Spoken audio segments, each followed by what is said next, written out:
This is a peek at our CMS. So our CMS is custom and internal, and this is basically the view of what a newsroom tagger. So that could be an editor, it could be a reporter, um, basically a bunch of different folks in the newsroom who do tagging. I believe there's about 1,000 people right now who do tagging. They will see the screen. And when they get to it, it'll just have suggestions on the left side. Everything to the right is things that they assigned. So basically, for subjects, they're getting back these suggestions, and you'll see they have a score with them.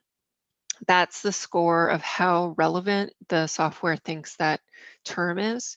So it's not, it's a bit of a black box because right now we're using a software that we hadn't, made internally. And it is based on the number of matches in the rule. We know that. And it is not capping at anything. So 26 isn't 26 out of 100, it's just that it's gotten 26 points.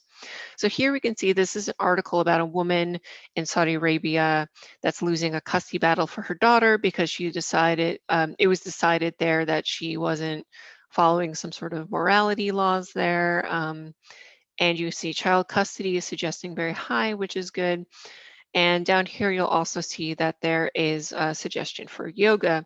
And you might think that seems weird, but what we do is we actually lean more on recall and less on precision because we are having human beings who do the assigning. So yoga is actually relevant to this article in a sense because she was the first woman to open a yoga studio in that area of Saudi Arabia, or possibly ever.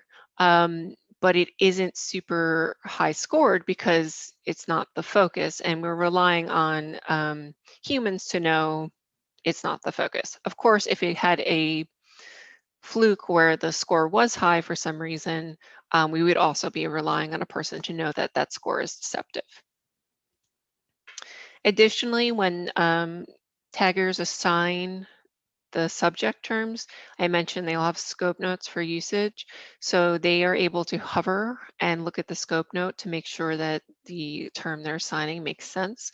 So this is very, very helpful for tags that are kind of close to each other, like things like cyber warfare versus cyber attacks, for example, can get tricky. So cyber warfare in our vocabulary is meant to be anything where a country is the attacker or the victim versus cyber attacks where it's just a person going against another person or a company, that sort of thing. So those are things that we make sure that are in those scope notes so that people aren't confused.